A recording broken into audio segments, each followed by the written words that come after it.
Hello दोस्तों, नमस्कार। आप सभी लोगों का बहुत बहुत स्वागत है एग्जाम लवर्स पर।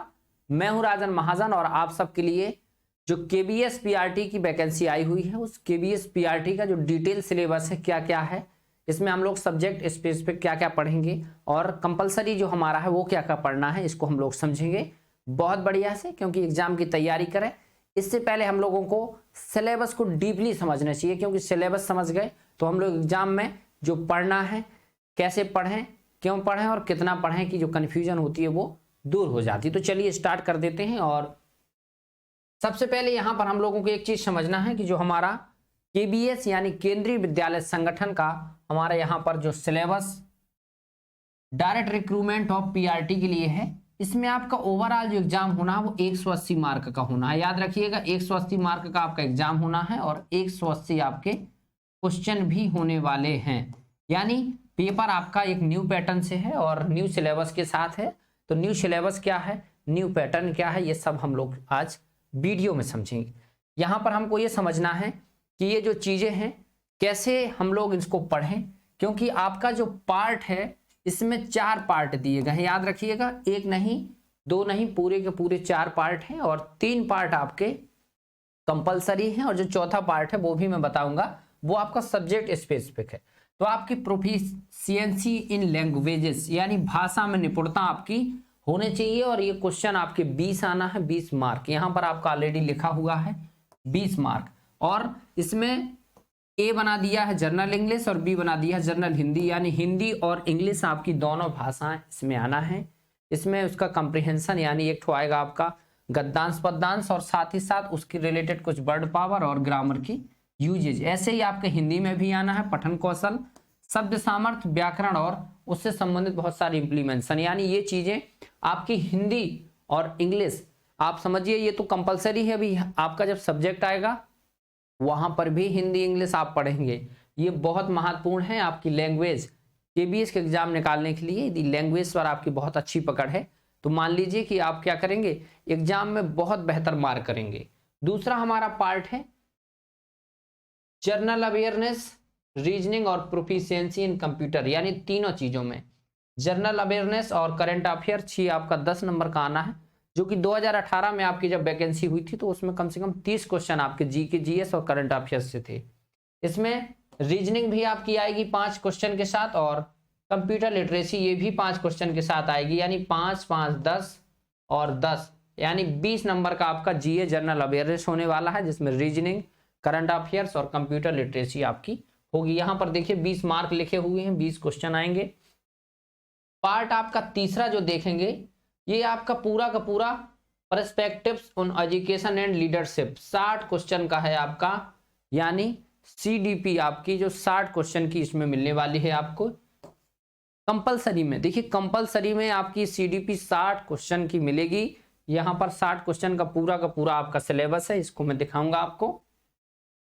तो हम लोग यहां पर समझेंगे, यहां पर पहले से हम लोग समझें अंडरस्टैंडिंग द लर्निंग, यानी अधिगम की समझ, हिंदी में भी मैं बताता चलूंगा। Concept of growth, maturation and development, यानी ग्रोथ और डेवलपमेंट जो हम पढ़ते हैं वो भी हमको पढ़ना है। Principle and debates of development, यानी विकास के बहुत सारे सिद्धांत क्या हैं। डेवलपमेंट टास्क एंड चैलेंज, विकास के समय आपके जो डेवलपमेंट होते हैं उस समय क्या आपके चैलेंज होते हैं, क्या टास्क होते हैं, ये भी हम पढ़ेंगे। डोमेन्स ऑफ डेवलपमेंट जैसे physical, cognitive, socio emotional, moral. Deviation in development and implementation, देखिए ये जो चीजें हैं लिखी बहुत बड़ी हैं, है ना। हम लोग जब बाल्यावस्था पढ़ेंगे, शैशवावस्था, बाल्यावस्था और किशोरावस्था, यानी 3 जब अवस्थाएं पढ़ेंगे तो इस प्रकार के डेवलपमेंट मिलेंगे। फिजिकल, कॉग्निटिव, आपके सोशियो इमोशनल, मोरल, ये सभी प्रकार के डेवलपमेंट मिलेंगे, तो इसी में हम लोग पढ़ेंगे। अंडरस्टैंडिंग एडोलसेंस, आपका किशोरावस्था की समझ, अंडरस्टैंडिंग, इसमें आपकी नीड क्या है, चैलेंजेस क्या होते हैं और इसको इम्प्लीकेशन कैसे किया जाए। फॉर डिजाइनिंग इंस्टीट्यूशनल सपोर्ट, यानी संस्थात्मक रूप से विद्यार्थियों के लिए किस प्रकार की व्यवस्था हो, ये सभी के सभी हमको इसमें पढ़ना है। ये पहला है आपका role of primary and secondary socialisation agency ensuring home school continuity. आपने पढ़ा होगा जो समाजीकरण की संस्थाएं होती हैं, आपका पहला घर, पास पड़ोस, विद्यालय यानी स्कूल, आपके मित्र, मीडिया, ये सभी प्रकार की एजेंसियां, इसमें हमको सोशलाइजेशन एजेंसियां पढ़ना है। तो ये क्या है, इसका अंडरस्टैंडिंग द लर्निंग, ये आपका पार्ट है। इसके अंतर्गत आपको पूरा का पूरा आप देखें तो 60 मार्क में 4 बांटे गए हैं, यानी 15-15 में लगभग, ऊपर नीचे हो सकता है, यानी 60 मार्क में आपके 4 भाग सिर्फ और सिर्फ कंपलसरी जो आपका सब्जेक्ट है उसमें आपके ए स्टेटमेंट हम लोग देख चुके हैं। अब बी का देखेंगे, अंडरस्टैंडिंग टीचिंग लर्निंग, यानी टीचिंग, पढ़ाने की और अधिगम की समझ, दूसरा पार्ट हमारा इसमें है। अंडरस्टैंडिंग टीचिंग लर्निंग में हम लोग देखेंगे थ्योरेटिकल पर्सपेक्टिव ऑन लर्निंग, जैसे व्यवहारवाद, संज्ञानात्मक विकास और कंस्ट्रक्टिज्म, यानी संरचनावाद with special reference to their implication, यानी इसका हमारे विद्यार्थी जीवन में, स्टूडेंट जो हम लोग पढ़ाने वाले पीआरटी स्तर पर, उनके जीवन में किस प्रकार का इसका प्रभाव रहता है। The role of teacher, the role of learner, यानी स्टूडेंट का क्या रोल होता है हमारे एजुकेशन में, टीचर का क्या होगा। Nature of teacher student relationship, teacher और स्टूडेंट के नेचर कैसे होना चाहिए इसको बताना है हमको, इसको पढ़ेंगे हम लोग। चॉइस ऑफ टीचिंग मेथड, जो हमारी शिक्षण की बहुत सारी विधियां हैं, मेथड जो होते हैं, जैसे हम लोग बहुत सारी टेक्निक जिसको बोल सकते हैं इसी में आती हैं, उनका उपयोग करते हैं, जैसे करके सीखना, आगम विधि, निगमन विधि, ये सब। क्लासरूम एनवायरनमेंट, यानी कक्षा का वातावरण, पर्यावरण कैसा हो। Understanding of discipline, power, etc, यानी अनुशासन की समझ, पावर यानी ऊर्जा, क्षमता की समझ, ये सब होनी चाहिए। Factors of affecting learning and their implication for, यानी आपकी जब शिक्षण के समय बहुत सारे ऐसे फैक्टर होते हैं जो आपको प्रभावित करते हैं।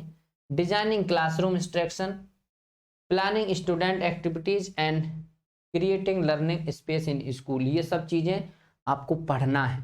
डिटेल सिलेबस है, केबीएस के एग्जाम है, ये विद्यार्थी जो पढ़ते हैं छोटी क्लासों में उन्हीं से रिलेटेड है, उनकी लाइफ, उनके स्कूल को, उनकी दैनिक जो कार्यविधि है वो किस प्रकार की, ये सब चीजें इसी में हमको पढ़ना है। Planning and organisation of teaching learning, यानी हम लोग टीचिंग लर्निंग का कैसे प्लान करें, उसको कैसे संगठित रूप में स्टूडेंटों के सामने प्रेजेंट करें। आगे हम देखेंगे concept of syllabus and curriculum, overt and hidden curriculum, यानी कंसेप्ट ऑफ सिलेबस, सिलेबस का कंसेप्ट कैसे हो, हमारा करिकुलम कैसे हो, यानी पाठचर्या कैसी बनाई जाए, और पाठचर्या के इर्द गिर्द और भी बहुत सारी जो छिपी हुई पाठचर्या है वो हम कैसे डेवलप करें। आगे यहां पर हम लोग देखेंगे, यहां पर थोड़ा सा मैं और जूम कर दिया हूं, देख सकते हैं आप अच्छे से। Foundation literacy and numeracy, foundational literacy और न्यूमरेसी, यानी जो आपकी साक्षरता का फाउंडेशन, यानी उसका आधार धरातल कैसे हो। Early childhood care and education, ECCE, है ना, जो बचपन में आप छोटे बच्चे हैं उस समय आपकी चाइल्डहुड में कैसी केयर हो, आपकी एजुकेशन क्या हो, ये सब हमारे सिलेबस में दिया हुआ है। Competency based education, experimental learning, यानी कंपटीशन जो होता है ना हम लोगों के बीच, प्रतियोगात्मक, प्रतिस्पर्धात्मक बेस्ड शिक्षा कैसी हो। एक्सपेरिमेंटल लर्निंग, यानी प्रयोगात्मक रूप से हमारा अधिगम कैसे हो, ये सभी चीजें इस सिलेबस में दी हुई है। Next, instructional plans, year plan, unit plan और लेसन प्लान, ये सब पढ़ना है कि एक बार में हम लोग बच्चों को क्या क्या पढ़ाएंगे, इसका प्लान, यूनिट वाइज कैसे प्लान होगा, और एक दिन की जो हमारी आज की कक्षा में जो लेसन पढ़ाना है उसका लेसन प्लान कैसे होगा, सिलेबस के अकॉर्डिंग हमको पढ़ना होगा। इंस्ट्रक्शनल मटेरियल एंड रिसोर्स, यानी हमें, जैसे मैं आपके सामने ये पेन लिया हुआ हूँ, है ना, तो ये पेन इंस्ट्रक्शन के प्रकार से मटेरियल है, जैसे TLM बोलते हैं हम लोग, ऐसे ही TLM के माध्यम से रिसोर्स और मटेरियल हमको पढ़ना है। इंफॉर्मेशन एंड कम्युनिकेशन टेक्नोलॉजी, यानी ICT, यानी विद्यालय में इंफॉर्मेशन और कम्युनिकेशन टेक्नोलॉजी कैसे आए, शिक्षण में ये नई टेक्निक है ना, कंप्यूटर के माध्यम से और बहुत सारी चीज़ों के माध्यम से ICT डेवलप होता है फॉर टीचिंग लर्निंग, यानी शिक्षण अधिगम। Assessment of learning for learning as learning, देखिए असेसमेंट माने होता है जो बहुत सारे हम लोग कार्य करते हैं, असेसमेंट, है ना, और meaning purpose and consideration in planning each, आपको जो भी असेसमेंट करना है, जो काम करने हैं, वो आपको प्लानिंग के तहत होंगे। एनहेंसिंग टीचिंग लर्निंग प्रोसेस, यानी शिक्षण अधिगम की जो प्रक्रिया है उसको बढ़ाना, एनहेंस करना, बढ़ाना। Classroom observation and feedback, reflection and dialogue as in means of constructive teaching, यानी जो संरचनात्मक शिक्षण होता है उसमें इस प्रकार के डायलॉग डेवलप किए जाते हैं, बच्चों के बीच एक कम्युनिकेशन डेवलप की जाती है, सब इनको पढ़ना होगा। यानी ये कितना हमारा डीप में दिया हुआ है, आप समझ सकते हैं। यदि आप सीडीपी पढ़ते हैं बहुत बढ़िया से तो आप मान लीजिए कि आपको जो भी चीजें होंगी वो समझ में आराम से आ जाएंगी। तीसरा सी पार्ट है क्रिएटिंग कंडक्टिव लर्निंग एनवायरनमेंट, यानी शिक्षण के लिए एक पर्यावरण, एक वातावरण बनाना पड़ता है। तो उसके लिए हम लोग क्या कर सकते हैं, सिलेबस के माध्यम से समझेंगे। The concept of diversity, disability and inclusion, यानी डाइवर्सिटी माने होता विविधता। क्लास में बहुत प्रकार के विद्यार्थी होते हैं, उनकी विविधताएं होती हैं। डिसेबिलिटी यानी बहुत सारे डिसेबल, यानी जिनके अंदर किसी न प्रकार की कमी होती है ना, अक्षमता जिसको बोलते हैं, उस प्रकार के विद्यार्थी। और इंक्लूजन यानी समावेशी, समावेशी प्रकार के विद्यार्थी। इन सबको पढ़ाने के लिए कंसेप्ट होना चाहिए। Implication of disability as social construct, types of disabilities, their identical and interventions. देखिए जैसे किस प्रकार की उसके अंदर दिव्यांगता है, किस प्रकार की अक्षमता है। जैसे हम लोग आंखों से देखने में, पैरों से सुनने में, सब प्रकार की हमारी दिव्यांगता होती है, तो वो इसमें डिस्कस करना है हमको। सिलेबस में हमको ये सब पढ़ना होगा। आगे देखेंगे concept of school mental health. देखिए स्कूल में आपके मेंटल यानी स्वास्थ्य का, मानसिक स्वास्थ्य के लिए कंसेप्ट कैसे क्रिएट करेंगे आप। Addressing the curative, preventive and promotive dimension of mental health. देखिए बच्चों को इसमें जो ऑप्शन सी वाला दिया गया है आपका, सेगमेंट सी है, जो बच्चों के मानसिक स्वास्थ्य पर विशेष रूप से निर्भर कर रहा है।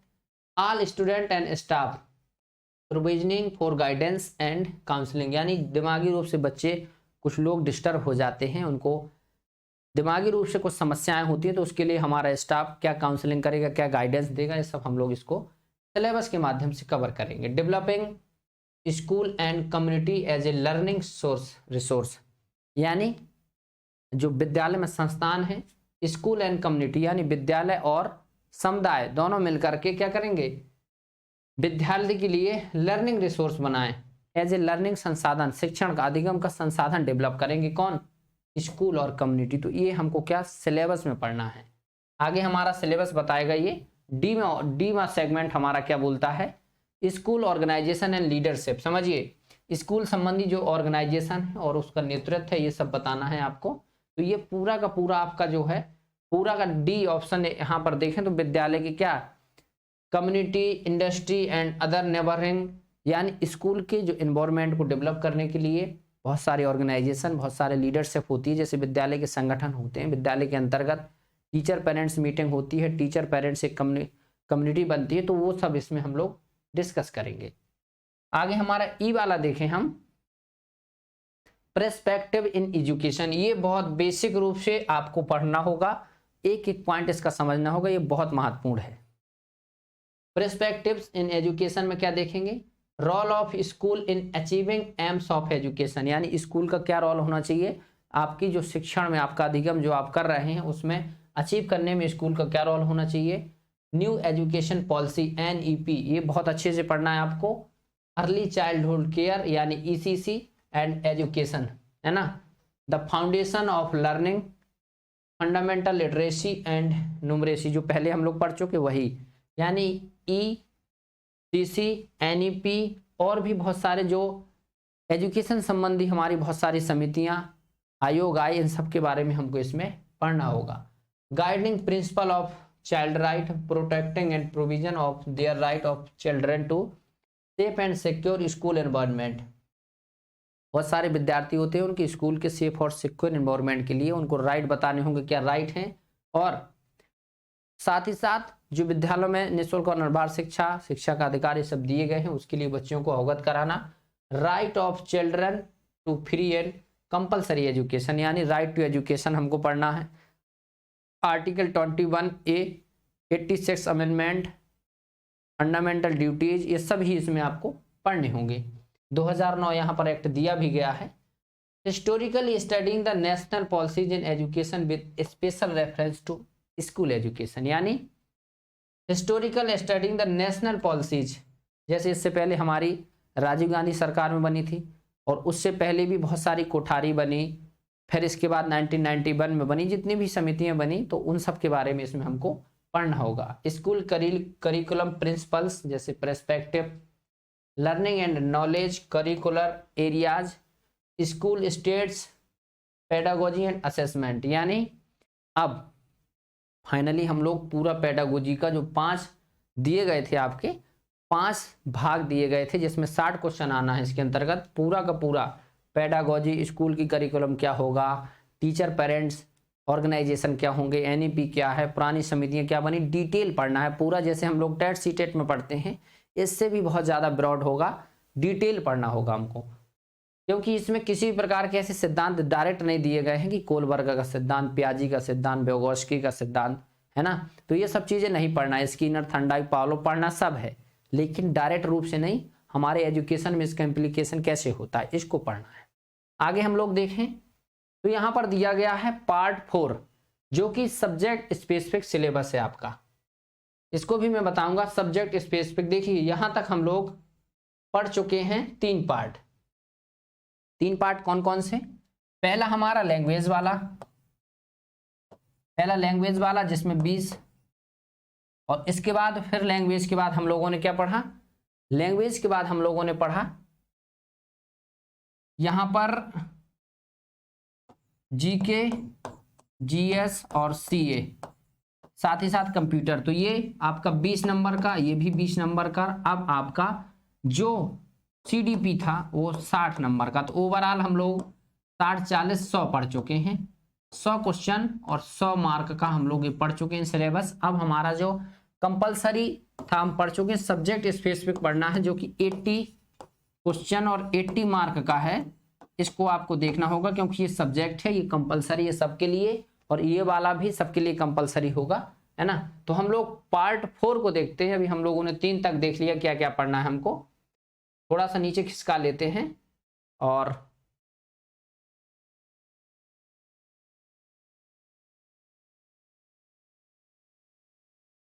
बस 1 मिनट का वेट करेंगे आप।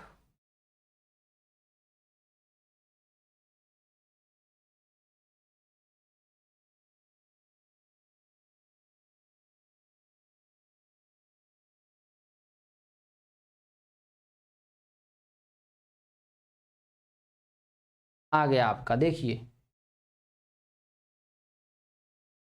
यहां पर आपका ये सिलेबस दिया गया है, सब्जेक्ट स्पेसिफिक है, इसको आप पढ़ लीजिए और इसका पैटर्न क्या होने वाला है। देखिए यहां पर पूरा लिखा है subject specific syllabus for PRT. जो सब्जेक्ट स्पेसिफिक है वो 80 क्वेश्चन और 80 मार्क का है आपका, उसमें आपको देखना है।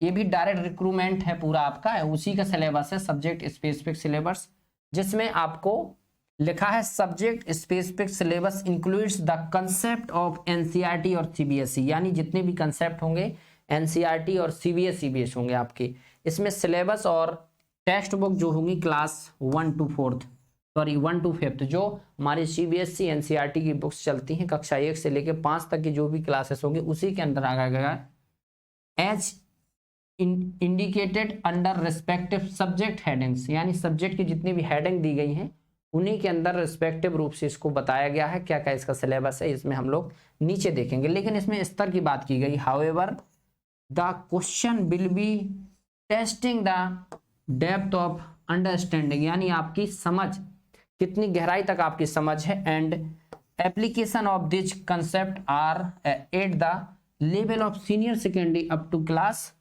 12th, यानी कक्षा 1 से लेके 12 तक का आपका इसमें सिलेबस का स्तर हो सकता है। ये अपने आप में काफी महत्वपूर्ण है। यानी हम लोग देखें 1 से 5 की बात है ना, कक्षा 1 से 5 के लिए पीआरटी होता है, बट जो सिलेबस का स्तर है वो 12th तक जा सकता है, इसको आप समझते रहिए। अब हम लोग सिलेबस देखेंगे कि क्या है, इसमें बता दिया गया है ऊपर, ताकि आप लोग कक्षा 1 से 5 तक की बुकों में ही ना उलझे रहें, कुछ और एक्स्ट्रा पढ़ लें। देखिए यहां पर आपका दिया गया है थोड़ा सा हम लोग जूम करके देखेंगे ताकि थोड़ा अच्छे से समझ में आए। यहाँ पर आपका आई होप कि आपको सब दिख रहा होगा नीट एंड क्लीन, है ना, बिल्कुल दिख रहा है। इंग्लिश देखिए, पहला हमारा इंग्लिश से शुरू होगा, लैंग्वेज है, इसमें भी लैंग्वेज है, 20-20 नंबर में डिवाइड किया गया है चारों सेक्शन को। लैंग्वेज में आपका ग्रामर है भाई, ग्रामर और हिंदी होगी, तो ग्रामर में आपको पढ़ना है नाउन, प्रोनाउन, एडजेक्टिव, एडवर्ब, और एडवर्ब के साथ is, am, are, has, have, tense पढ़ना है, टेंस फॉर्म पढ़ना है। टेंस तीनों प्रकार के पढ़ेंगे। इसमें आर्टिकल पढ़ना है, आर्टिकल के साथ दिस, दैट, दीज, दोज, ये सब बता दिया गया है। क्वेश्चन वर्ड पढ़ेंगे, है ना, जिनमें क्वेश्चन लिखा रहता है, एन और बट। पंक्चुएशन पढ़ना है, साथ ही साथ पंक्चुएशन के बाद पजेसिव, एडजेक्टिव और प्रीपोजिशन, यानी आपको क्या पढ़ना है, part of speech, parts of speech पढ़ना है आपको। और पार्ट्स ऑफ स्पीच यानी आपका पूरा का पूरा 20 क्वेश्चन का और 20 नंबर का 20 मार्क का आने वाला है। ये आपका ग्रामर है, और ग्रामर में आपका पूरा का पूरा इंग्लिश में ग्रामर पूछा गया है, और पहले जो कंपलसरी था उसमें आपका कंप्रीहेंशन होगा। हिंदी में यहां पर देखें हम लोग, यानी पार्ट्स ऑफ स्पीच आपको डिटेल पढ़ना होगा। ऐसे ही आपको ग्रामर में हिंदी देखने को मिलेगी। देखिए हिंदी में आपका क्या है, हिंदी भाई, हिंदी है तो हिंदी जैसे इंग्लिश की ग्रामर में जो चीजें पूछेंगी सेम हिंदी में। हिंदी में भी वही संज्ञा, सर्वनाम, क्रिया, विशेषण, वचन, व्यवहारक प्रयोग, गणित के पाठ्यक्रम के अनुरूप हिंदी में संख्याएं क्या होंगी, संयुक्त अक्षर क्या होते हैं, इनकी पहचान करना है, पर्यायवाची और विलोम शब्द क्या होते हैं, सर्वनाम और लिंग की पहचान, विशेषण का संज्ञा के साथ सुसंगत प्रयोग कैसे करना है, वचन, वचन का प्रयोग, फिर इसके बाद वर्ब, टेंस और कारक चिन्हों की पहचान, शब्दों के संदर्भ में लिंग का प्रयोग। यानी आपका हिंदी में भी डिटेल में पढ़ना है। हिंदी ग्रामर आपका काफी है ना। इसमें हिंदी का क्या होगा, व्याकरण लगभग बहुत ज्यादा है, और आपका पूरा का पूरा व्याकरण तो नहीं कह सकते, लेकिन व्याकरण का ज्यादा से ज्यादा पार्ट इसमें आपके 20 में पूछा जाने वाला है। आगे हम लोग देखें मैथमेटिक्स, बहुत बढ़िया से जोड़ना है हमको, एक एक क्वेश्चन को समझना है, क्योंकि ये जो चीजें हैं एनसीईआरटी और सीबीएसई बेस्ड होती हैं, तो इनको समझने में थोड़ा सा हमको एक बेसिक चीज समझनी होगी। ऐसा नहीं कि हम लोग मैथ में बस संख्या कहते हैं, परमेय अपरमेय, ये नहीं, इनके अंदर का मेथड क्या है। जैसे देखिए इसमें आपके 1 से लेके 5 तक की क्लास की जो मैथ है, उसमें आपका ज्योमेट्री में आपके शेप्स और स्पेटिकल अंडरस्टैंडिंग, सॉलिड यानी ठोस क्या है, अराउंड यानी आपके गोले, इस प्रकार की आकृतियां। नंबर में आपको क्या पढ़ना है, डेवलपिंग ये सेंस ऑफ नंबर्स, यानी स्टूडेंट के अंदर सेंस डेवलप करना है, नंबर का कैसे डेवलप करेंगे आप।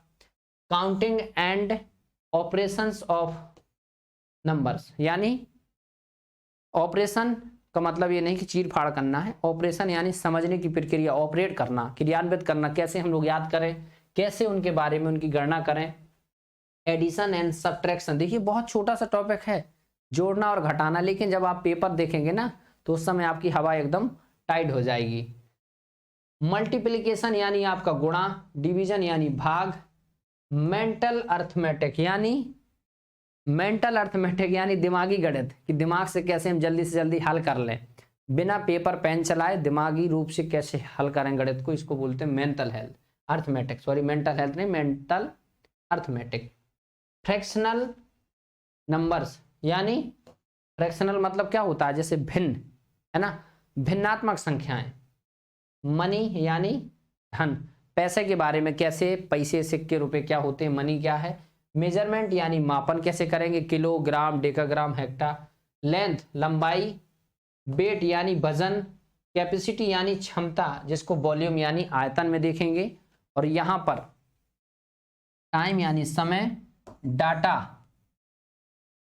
हैंडलिंग और पैटर्न्स, यानी डाटा हैंडलिंग मतलब डाटा इंटरप्रिटेशन, और पैटर्न, बहुत सारे पैटर्न दिए होंगे समुच्चय की तरह, उस प्रकार को हमको मैथ में हल करना होगा। तो ये एनसीईआरटी बेस पूरा आपकी मैथ है।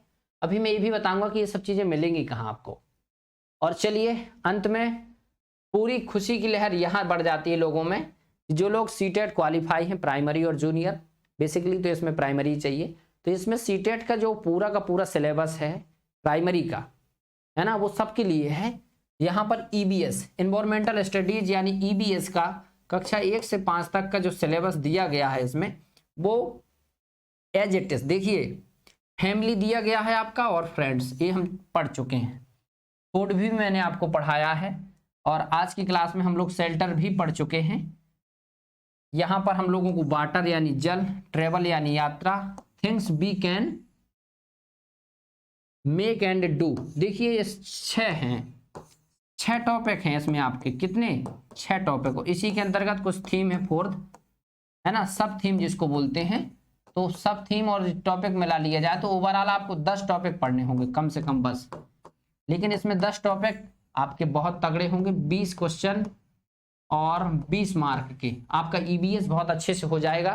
तो आप मान लीजिए कि आपका जो सब्जेक्ट स्पेसिफिक है वो भी एकदम क्लियर होगा। तो ये आई होप कि आपने पूरा का पूरा जितना सिलेबस था पीआरटी में आपका, देखिए पीआरटी का सिलेबस डिस्कस कर रहा हूं मैं, तो जो कंपलसरी था 80 नंबर का, नीचे 100 नंबर का है, तो वो आपने डिस्कस किया, समझा कि आपका जीए जीएस क्या है, हिंदी और इंग्लिश क्या आना है, उसके बाद फिर आपका सीडीपी में पूरा मैंने बताया क्या क्या आना है, उसके बाद सब्जेक्ट स्पेसिफिक में हम लोगों ने पढ़ लिया है एनवायरमेंट, ईवीएस क्या आना है, मैथमेटिक्स क्या आएगी, आपका हिंदी क्या आएगी और ग्रामर क्या आने वाली। तो ओवरऑल हमारा पूरा का पूरा पीआरटी का सिलेबस अब हम लोग डिस्कस कर चुके हैं, क्लासेस भी स्टार्ट हो चुकी हैं आपकी, और शिवांगी मैम आपको इंग्लिश ग्रामर और हिंदी पढ़ाएंगी।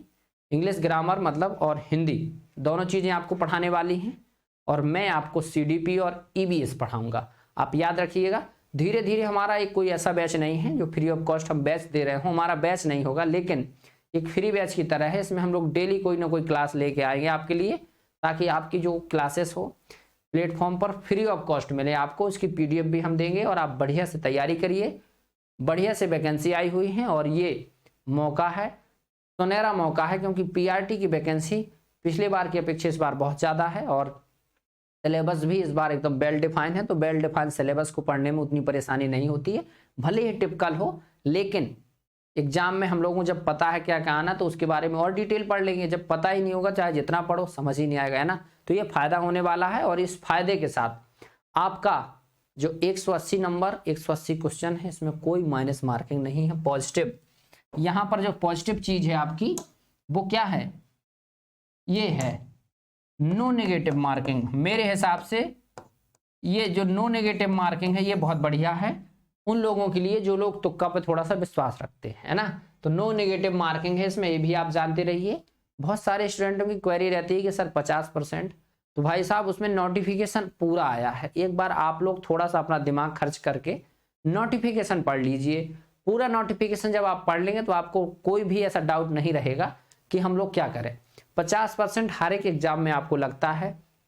अभी आपका सीटेट को क्वालिफाई मांगा है, अभी अपीयर नहीं मांगा है। यदि आगे जाके इस प्रकार की कुछ चीजें ऐड होती तो उसको भी हम लोग डिस्कस करेंगे। आपको बीएड और बीटीसी वाला मैटर में स्टार लगाया गया है, यानी कोर्ट के अधीन है, उस पर हम अपनी कोई राय नहीं दे सकते हैं जब तक कोर्ट कोई निर्णय न दे। इसलिए बीएड और बीटीसी वाले दोनों प्राइमरी स्तर पर भर सकते हैं। आप 50% प्लस मार्क होना चाहिए आपका उसी में एलिजिबिलिटी में दिया गया है, और साथ ही साथ बीएड बीटीसी या आप स्पेशल एजुकेशन कुछ भी किए हो, बीएलएड, तो आप फॉर्म डाल सकते हैं। तो चलिए ये थी आपकी कोर्स रिकॉर्डिंग डिटेल सिलेबस। अब हम लोग इसी सिलेबस के अकॉर्डिंग डेली, शिवांगी मैम आपको इंग्लिश की क्लास स्टार्ट कर दी है बेसिक इंग्लिश के साथ। मैं आपको सीडीपी से शुरू करूंगा। ईबीएस की बहुत सारी क्लासेस मैं पहले पढ़ा चुका हूं, और साथ ही साथ करंट अफेयर्स और जीएस मैं आपको पढ़ाता ही हूँ। कंप्यूटर की क्लास भी मैं लेकर आऊँगा। यानी धीरे धीरे से हम 2 से 3 महीने में पूरा सिलेबस कंप्लीट कर लेंगे एनबीएस का, और आपकी एग्जाम तक एकदम बढ़िया से तैयारी हो जाएगी। जुड़े रहिए एग्जाम लवर्स के साथ। चैनल पर नए हैं तो चैनल को लाइक सब्सक्राइब जरूर करें, साथियों तक इस वीडियो को जरूर पहुंचा दें। डिटेल सिलेबस पढ़ें और चैनल के साथ फ्री सेवा का आनंद लें। फ्री क्लास यानी मनोरंजन वाली क्लास होगी, ऐसा नहीं मैं फ्री पढ़ाने का मतलब पूरा क्लास तो नहीं होगा कि मतलब मैं पूरा सिलेबस आपका करा दूंगा, लेकिन जितना मैं करवा सकता हूं, मेरी टीम के जितने और मेंबर करवा पाएंगे, मैं जरूर आपके साथ कंधे से कंधे मिलाकर चलने का प्रयास करूंगा। यही बातों के साथ आज का वीडियो करूंगा अंत। मिलते हैं नेक्स्ट ऐसे ही महत्वपूर्ण सेशन के साथ। जुड़े रहिए एग्जाम लवर्स के साथ। जुड़ने के लिए आप सभी लोगों का धन्यवाद। Thank you.